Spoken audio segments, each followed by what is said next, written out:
गुरुर्ब्रह्मा गुरुर्विष्णुर्गुरुर्देवो महेश्वरः गुरुस्साक्षात् परं ब्रह्म तस्मै श्रीगुरवे नमः। श्रुतिस्मृतिपुराणानामालयं करुणालयं नमामि भगवत्पादशङ्करं लोकशङ्करम् अपारकरुणासिन्धुं ज्ञानदं शान्तरूपिणं श्रीचन्द्रशेखरगुरुं प्रणमामि मुदान्वहं। सदात्मध्याननिरतं विषयेभ्यः पराङ्मुखं नौमि शास्त्रेषु निष्णातं चन्द्रशेखरभारतीं। हरे रामेति कृष्णेति नाम संकीर्तनं सदा लोकक्षेमाय कुर्वन्तं प्रेमिकं सद्गुरुं भजे। सद्गुरुचरणारविन्दाभ्यां नमः। यज्ञेश्वराय नमः। పరమ పవిత్రమైనటువంటి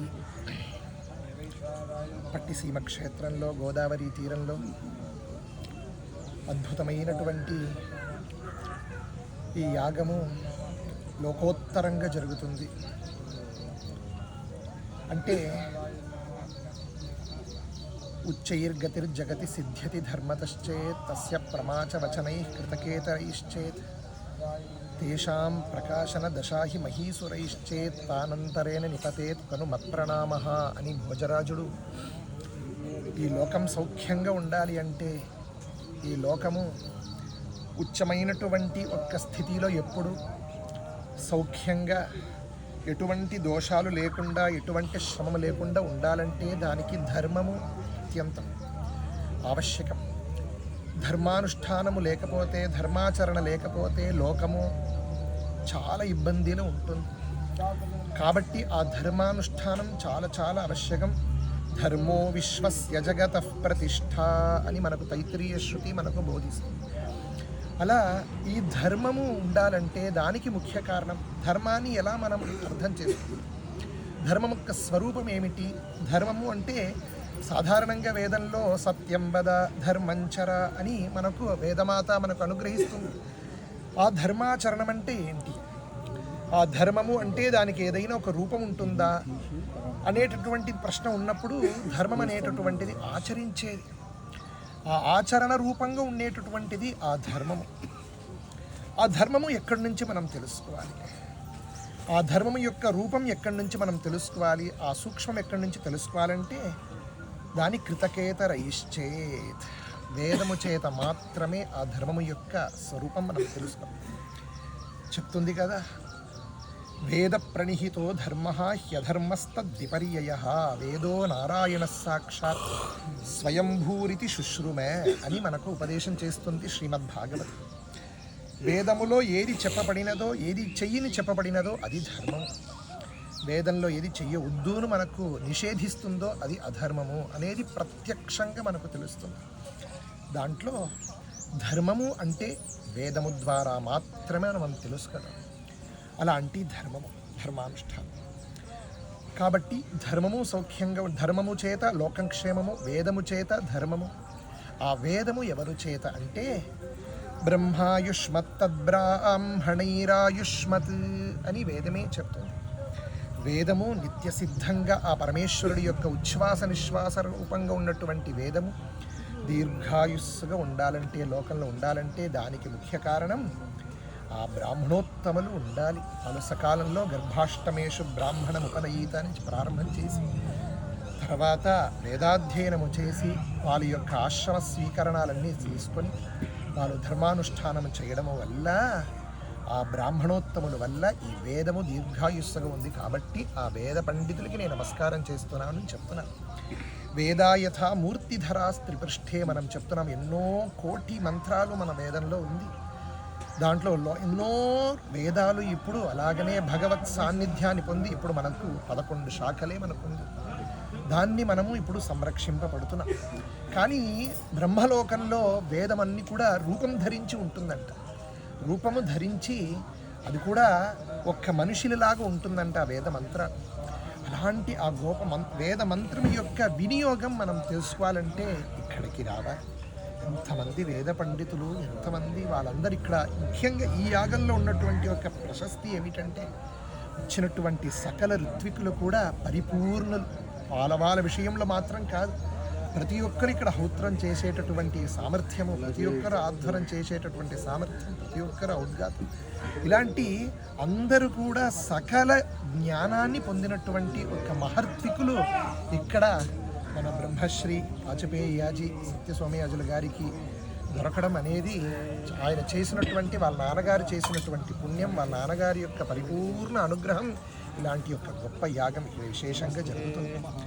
లోకంలో ఎంతోమంది ఉన్నాం, లోకంలో ఎంతోమంది సత్కార్యం జరుగుతుంది, కానీ కొన్ని కార్యాలు మాత్రం భగవానుడికి అత్యంత ఇష్టతమమైనటువంటి ఒక విషయం. అంటే భగవానుడిని సాక్షాత్గా మనం చూడగలం. ఇక్కడ ఇంత బ్రహ్మాండమైనటువంటి ఈ చితిలో భగవానుడు ఇక్కడ అగ్నిస్వరూపంగా అక్కడ ప్రకాశిస్తున్నారు. సాక్షాత్ మనం 2 రోజుల ముందు చూసాం, మనం అక్కడ శతరుద్రీయాన్ని మనం దర్శనం చేశాము. తర్వాత ఎంత అద్భుతం, ఇదన్నీ మనం ఎక్కడైనా చూడగలుగుతాం. ఆ లోకంలో ఉండే వాళ్ళందరికీ కూడా రుద్రం ఎక్కడ అంటే వాళ్ళ ఇంట్లో చేస్తున్నటువంటి ఆ పరమేశ్వరుడు ఆరాధనకి, దానికి కూడా సత్యమే. ఎక్కడో రుద్రీకాదశి ఇదన్నీ చేస్తున్నాం, ఇదన్నీ కూడా మనం స్మార్తంగా మనం దాన్ని చూస్తున్నాం. కానీ శ్రౌతంగా ఉన్నటువంటి ఆ శతరుద్రీయాన్ని చూడాలంటే ఇక్కడికి రావాలి. అది ఏమో అప్పుడప్పుడు రోజేదో జరిగేది కాదు, చాలా దుర్లభం, చాలా దుర్లభం. ఇలాంటి ఇదే చెప్తున్నారు ఆదిశంకర భగవత్పాదాచార్యుల వారు చివరిగా ఆయన ఉపదేశ పంచకంలో వేదో నిత్యమధీయతాం తదుదితం కర్మ స్వనుష్ఠీయతాం తేన ఈశస్య విధీయతాం అపచితి కామ్యే మతిస్త్యజ్యతాం అని మనకు ఉపదేశం చేస్తున్నారు. అంటే వేదం నిత్య అధ్యయనం చేయాలి, దాంట్లో చెప్పబడినటువంటి ఆ విషయాల్ని సుష్ఠుగా అనుష్ఠానం చేయబడాలి. ఆ అనుష్ఠానం అంటే ఎక్కడ మనం చేస్తున్నామా, ఏదో ఎంతవరకు చేస్తున్నాం, కానీ ఇలాంటి ప్రక్రియకి రావాలి. ఇలాంటి ఎన్నో కోటి ఎక్కడెక్కడో మనం ఖర్చు చేస్తున్నాం, అవన్నీ వదిలిపెట్టి ఇక్కడ వచ్చి చెయ్యాలి. వేద విదేఖిల దత్తం అని చెప్తున్నారు. ఎక్కడ మనం ఇచ్చేది ఇచ్చినట్టు అవుతుందంటే అది ఇక్కడ ఇస్తేనే అది మనం కృతార్థులకు అవుతాం. జగద్గురులు చెప్పినట్టుగా మనం బ్యాంకులో ఉండేదన్నీ మనది కాదు, we are the securities of that money, అంతే. బ్యాంక్ మేనేజర్ అన్ని డబ్బులు వాడికి సొంతం అవుతుందా, ఉండదు. కానీ ఎప్పుడంటే ఇక్కడ ఒక విశేషం మనం తెలుసుకోవాలంటే, ఎప్పుడు మనం చేతిలో ఉండేది మనది అనుకుంటాము, అది సర్వథా అలా ఉండదు. ఎక్కడ మనం ఈ యజ్ఞానికి మనం ఇచ్చేసామిన తర్వాత మనం ఎంత ఇచ్చామో అది మనకు సొంతంగా అవుతుంది. ఎలా? పుణ్యరూపంగా అది మన దగ్గర ఉంటుంది. మిగిలినన్నీ కూడా మనం ఏదో ఉన్నట్టుగా came with empty hand, you will go with empty hand only. మనం ఎక్కడ దేన్ని తీసుకురాలేదు, తీసుకువెళ్ళలేము కూడా. కానీ మనం ఏది మనది సొంత డబ్బు అంటే ఎక్కడ మనం ఇవ్వడం, ధర్మము చేసి ఎక్కడ ఇచ్చామో అది మన సొంత ద్రవ్యంగా ఉంది. కనుక ఇలాంటి యొక్క గొప్ప యజ్ఞంలో వచ్చి ఆ శతరుద్రీయాలు ఇలాంటి యొక్క గొప్ప యాగం, దీనికంటే ఒక పెద్ద యాగం మనం ఇక్కడ చూడలేము. అలాంటి ఒక గొప్ప విశేషమైనటువంటి యజ్ఞము ఇక్కడ అద్భుతంగా జరుగుతుంది. సుత్యాహస్ నిన్నటి నుంచి ప్రారంభించి లోకోత్తరంగా రోజుకు రోజు పెరుగుతూనే ఉంటుంది. ఇదన్నీ నోరుతో ఏదో 10 నిమిషాలు చెప్పేటటువంటి విషయం కాదు. ఇది వచ్చి మనం స్వతహా మన చక్షుర్భ్యాం మనం చూస్తేనే దీని యొక్క స్వరూపం మనం అర్థం చేసుకోవాలి. అలాంటి గొప్ప యాగానికి లోకంలో ఇది ఎవరందరూ చూస్తున్నారు, అందరూ రండి, ఒక్క రోజైనా రండి, అర్ధ నిమిషంగా మనం ఉంటే. ఎందుకంటే వేదం మొత్తం వేదాహి యజ్ఞార్థం అభిప్రవృత్త అని మనకు చెప్తున్నారు. కాబట్టి వేదంలో ఉన్నట్టు ఒక్కొక్కటి కూడా దాని యొక్క వినియోగం మనం చూడాలంటే ఇక్కడ రావాలి. లేకపోతే ఎంతో వేద పారాయణం చేస్తున్నాము, అన్నీ కూడా మనం పారాయణం చేయడం వల్ల కూడా దానికి ఫలం వస్తుంది. కానీ కూడా ఇది సుష్ఠు అనంతమైనటువంటి ఫలము చూడాలంటే మనం ఇక్కడ రావాలి. ఈ యొక్క మంత్రం యొక్క వినియోగాలు దాని యొక్క చూస్తేనే చాలు, మన ప్రారంధాలన్నీ నివృత్తి అవుతుంది. ఎందుకోసం మనం ఒక్కొక్కటి చేస్తున్నాం? మన పాపాలన్నీ నివృత్తి అయ్యి మనం పుణ్యాత్ములుగా ఉండాలని భగవానుడు అష్టాదశాధ్యాయంలో చెప్తున్నాడు. లాస్ట్ చివరిగా నా యొక్క సొంత మతం నానా ఏది కూడా త్యాజ్యం, యజ్ఞదానం దీన్ని త్యాజ్యం చేయకూడదు. ఎందుకంటే ఏదైనా మనం సర్వథా సన్యాసం అనేది వెనక ఉంటుంది, కానీ యజ్ఞం అనేది మనం వదలకూడదు. ఎందుకంటే ఇది కూడా దీంట్లో కూడా సాక్షాత్ బ్రహ్మస్వరూపంగా ఆ అగ్ని భగవాన్ని మనం చూస్తున్నాం. కాబట్టి ఈ యజ్ఞానుష్ఠానాన్ని మనం దర్శనం చేసి దీని యొక్క ఫలాన్ని ఆ నారాయణాయేతి సమర్పయామిని మనం ఇవ్వడం వల్ల మనకేం జరుగుతుందంటే ఆ పుణ్యమన్నీ భగవానుడు తీసుకొని విష్ణు సహస్రనామంలో చివరికి చెప్పినట్టుగా యజ్ఞ భోగ్య యజ్ఞ అన్ని భగవానుడు ఆయన సర్వాన్ని స్వీకరించుకొని లోకాన్ని సంరక్షిస్తున్నాడు. కాబట్టి అంత గొప్ప యజ్ఞం ఇక్కడ విశేషంగా జరుగుతుంది.